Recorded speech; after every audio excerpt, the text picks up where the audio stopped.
Breaking news from WRAL. Coverage you can count on. That breaking news takes us to Orange County this morning. A major slowdown. All lanes I-85 northbound shut down at Highway 70 there in Hillsborough. I'll let you know how to get around this major slowdown.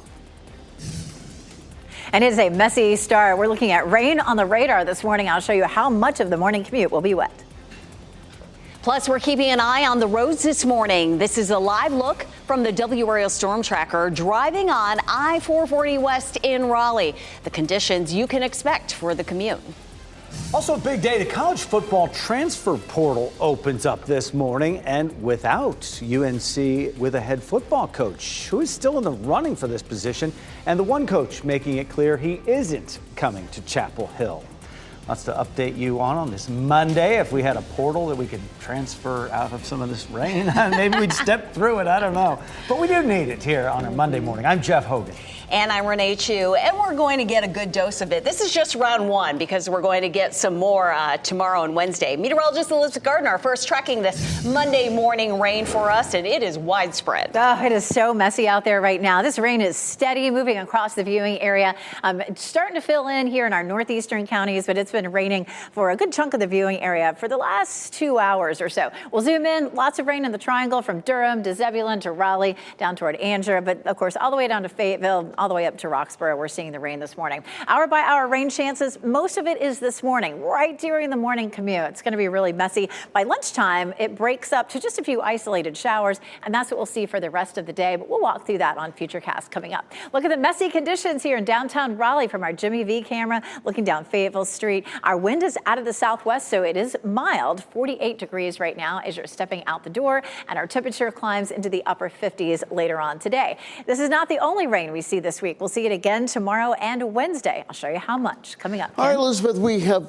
staying on top of that breaking news there in Orange County. All lanes were told of I-85 and those northbound lanes are completely shut down as a result of a crash along Highway 70 this morning. This is all in Orange County. And of course, you got a couple of alternate routes. Depending on where you're going this morning, you might want to head over to Highway 70 as an alternate route. That'll bring you into the capital city. And of course, you got I-40 eastbound just free and clear this morning. We have the WRAL breaking news tracker headed that way. We'll let you know how that's going to continue to affect your morning commute.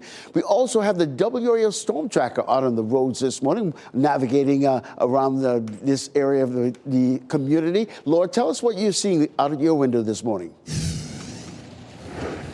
Hey, Ken, this is certainly not how you want to start your Monday morning, right? Taking a live look now as we're traveling on US 1 South in Cary. You can see the rain really coming down. We have our windshield wipers on the highest setting at this point because we have seen the steady showers coming within the past 30 to 40 minutes.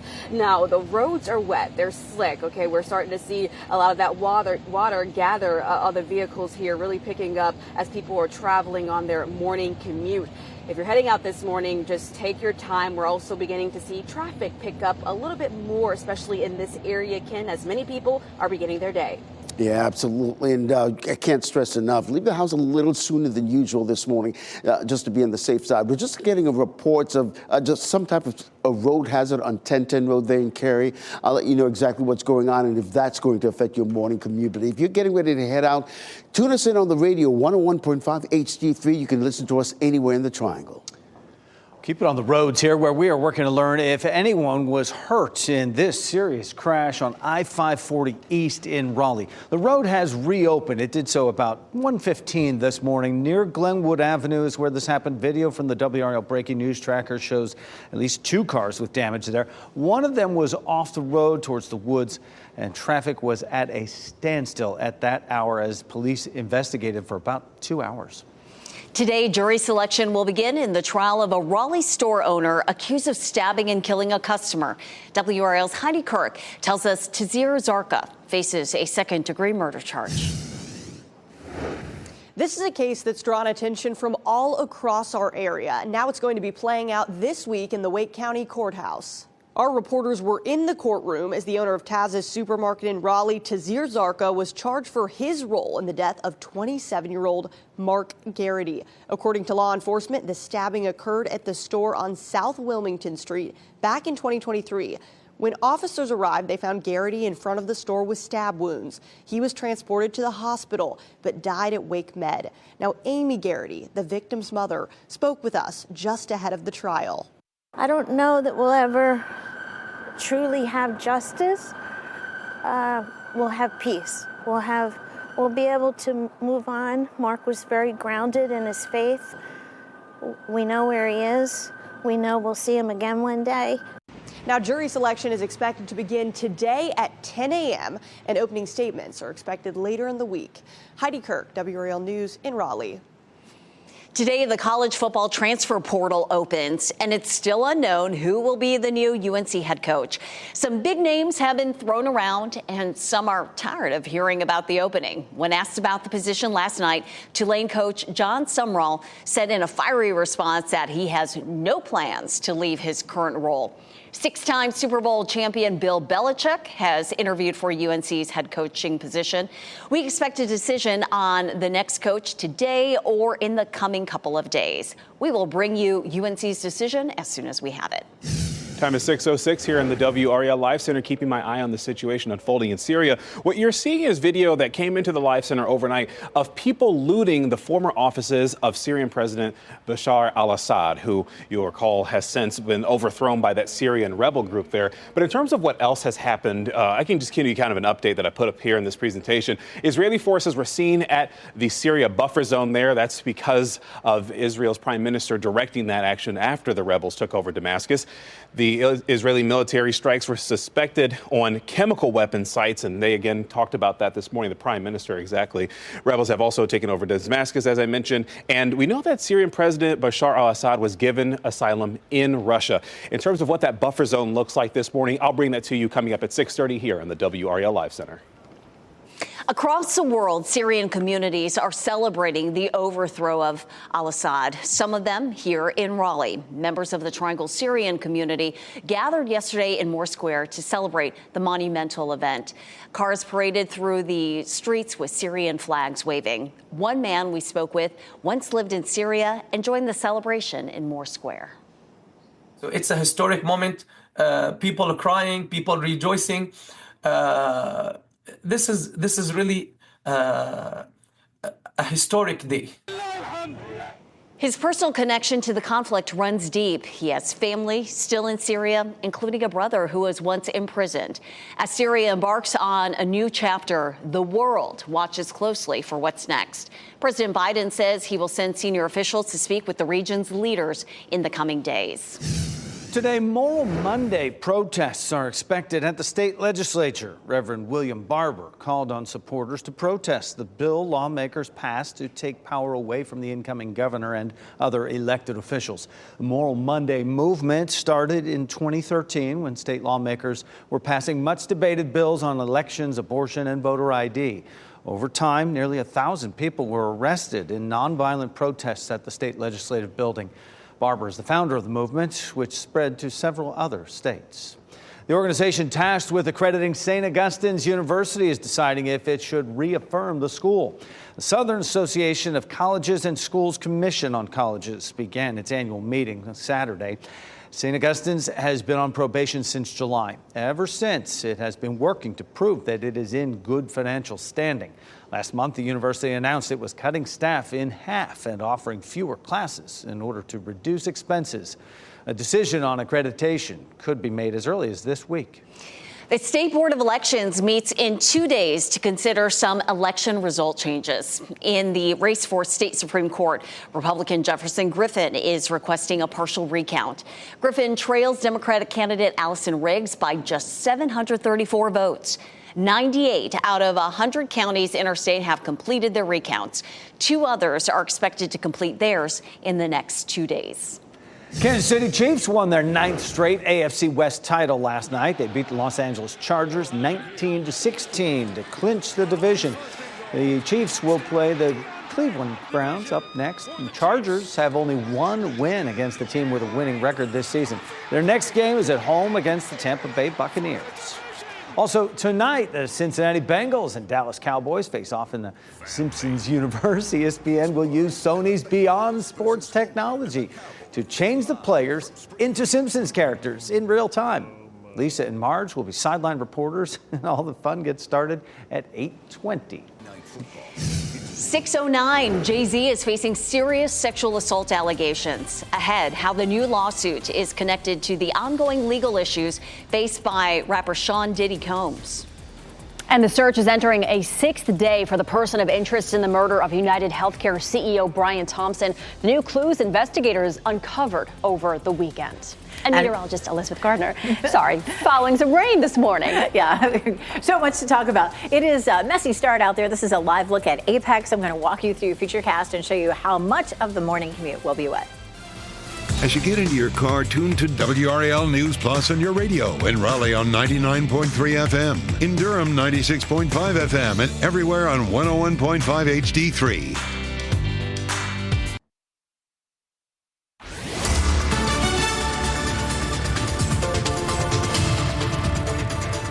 6:13, the commute is a mess out there this morning. There are going to be rain periods really all through the morning commute. You're going to see some ponding and some potential hydroplaning out there. Ken Smith's coming up to talk about where some accidents are already that you need to move around. You can see the rain spreading across the viewing area, starting to pick up here along the I-95 corridor. Last place for that to really start to move in because it's coming at us from the west. But this is going to be with us through the entire morning commute. So just be prepared. You can see the wet conditions here in Durham. We have the storm tracker out on the roads to take a look at just how messy it is out there. Look at the sunset from last night. You can start to see the clouds rolling in. Donna Richardson sent us this from Wendell. And of course, now we're dealing with the rain. If you're having to walk the dog this morning, it is wet out there. Put the towel down, before you head out the door. Once we get to lunchtime, the rain begins to taper off just to some scattered showers. And it's a mild start this morning with temperatures in the 50s. We'll see a high this afternoon around 59. Ken?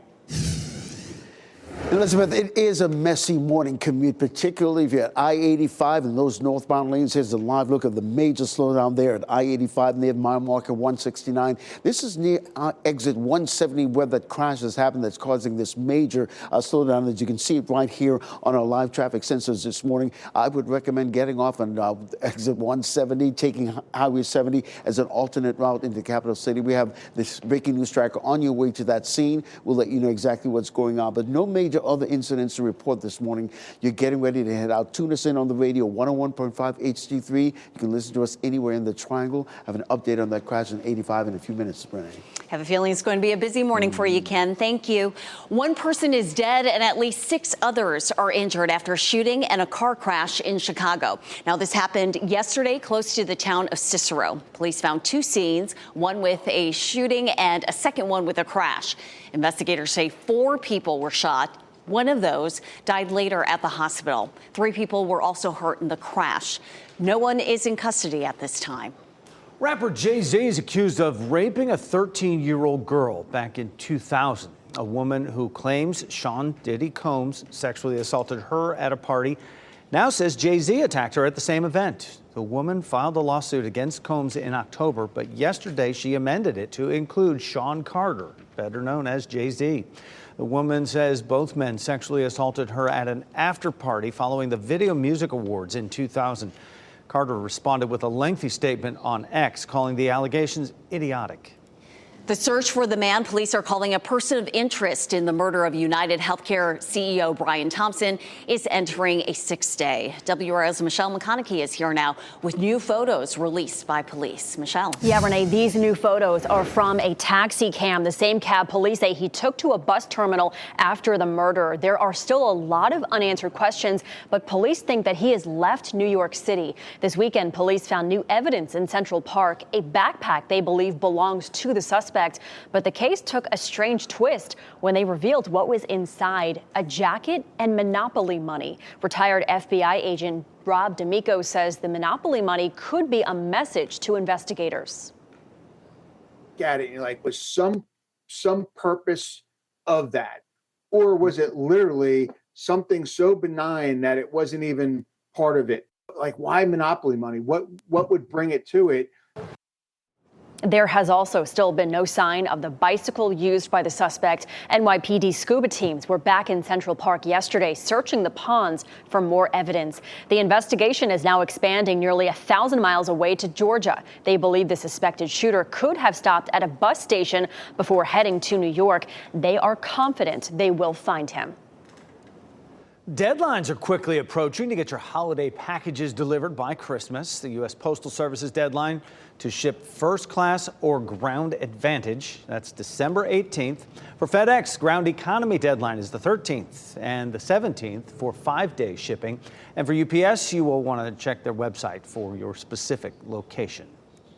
It is that time, 6:17 right now as we inch closer to the holidays. Elizabeth Gardner in the WRAL Severe Weather Center as this storm inches right through our viewing area here. Oh, it is a mess out there right now. It's going to be wet, heading from your house to your car to school or work. It's just going to be, coming down out there. This is going to last up until around the middle of the morning. We get a bit of a break closer to lunchtime. You can see almost everybody seeing the rain now. Way up there, sort of east of I-95, not quite there yet, but give it another 30 minutes and we'll definitely see it there. But the rain's coming down steadily for Lewisburg, Rollsville, Smithfield, Anger, back towards Siler City, Sanford, Roxborough, pretty much the entire viewing area, minus a few of those northeastern counties, and it is coming your way. Here's a live look at Fayetteville, where you can see it is wet in Apex, Chapel Hill, courtesy of Top of the Hill Restaurant, and of course downtown Raleigh, our Jimmy V camera. It is wet everywhere, so just a messy start for us this morning. We take a look at Futurecast. We'll pause it there at 9 o'clock, and everybody's still seeing a lot of rain. But once we get to lunchtime, it begins to just become a bit more scattered.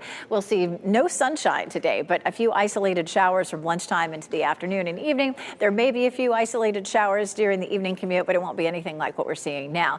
On Tuesday, in the morning, there could be an isolated shower. Much of Tuesday is dry until the evening commute, and look how it fills in. We're going to see a good bit of rain during the evening commute, overnight Tuesday night into Wednesday, and then behind that, we turn much colder. The rain Tuesday night into Wednesday with the front is where it'll be the heaviest. It'll be breezy at times, and then behind that front, we're turning much colder back into the 40s. In the meantime, before the front right here gets here, we're seeing a flow coming out of the south. That's keeping our temperatures on the mild side, and we'll see some waves of rain. A big wave this morning, a little lighter tonight and for the first part of tomorrow, but then Tuesday night and Wednesday, we'll definitely end up with some heavy rain. Take a look at totals for all 3 days, looking at anywhere from about 1.5 inches to 2 to 2.5 inches, so a significant amount of rainfall with this. It will be mild for the next several days, and then temperatures really begin to drop. We're going to talk about what some of the pros and cons to all this rain will be coming up in just a bit. Ken? Look forward to that, Elizabeth. We're staying on top of some breaking news right now in Orange County. We're talking about this crash shutting down some of the lanes there on I-85, the northbound lanes there, Highway 70 this morning. Highway 70 is your alternate route if you're leaving Hillsborough this morning. You're coming into the capital city. There's a live look at I-85 near mile markers 169. This is not too far from that exit, 170 exit. You can see the major slowdown that it's causing, and all new into the WRAL Traffic Center. You're hearing that those closures on I-85 is stretching into Durham County as well. So keep that in mind. We do have the WRAL Storm Tracker out on the roadways this morning. Laura Levine is at US 1 in Apex. You can see the windshield wipers going this morning. Definitely mind your spacing. Make sure that you're mind your speed limit as well. And really try to leave the house a little sooner than usual this morning as a result of all the rain that's coming down. And when you head into the car, tune us in on the radio, 101.5 HD3. You can listen to us anywhere in the Triangle. 6:20 now. The sound of worship filled the Notre Dame Cathedral for the first time since it caught fire more than 5 years ago.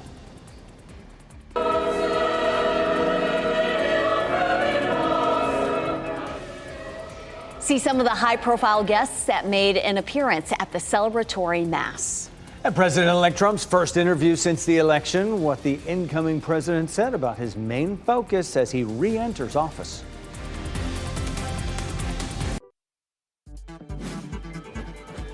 This What's Trending report, sponsored by Rug & Home. It's officially the end of an era for Taylor Swift. There's a lot of boo-hoo out there. Ken Smith is here now with What's Trending. Yeah, Ken. Jeff and Renee, Swifties everywhere knew this day was coming. Early this morning, Taylor Swift wrapped up her final show of the Eras Tour in Vancouver, Canada. Now, to many fans' surprise, Swift did not make any major announcements regarding re-recording either of her two remaining albums. And they were hoping that maybe there'd be an announcement, but she's been busy and she deserves a break after all of this. But let me tell you, I've had several close friends who took their daughters to her concerts, and they just talk about what an experience it is and how much they loved that experience that Taylor Swift really delivers at her concerts. People were continent hopping to Yes. go to these shows. Yes. Amazing, yeah. And I watched, the movie too. She's on her mark. She has the energy, super talented. It's on a great show. So speaking of show, how about this? Paul Mescal hosted SNL this weekend, and we got an answer to the question, what if Gladiator were a musical? No place like Rome.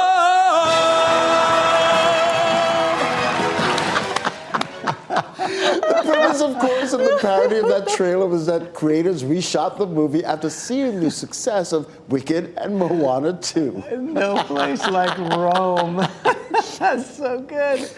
I tell you, I like it. After last year, Barbenheimer, Right. the big hit there. They were seeing how we could double up on this. Glicked, I don't know if people put those two together. I'm not sure that caught on, though.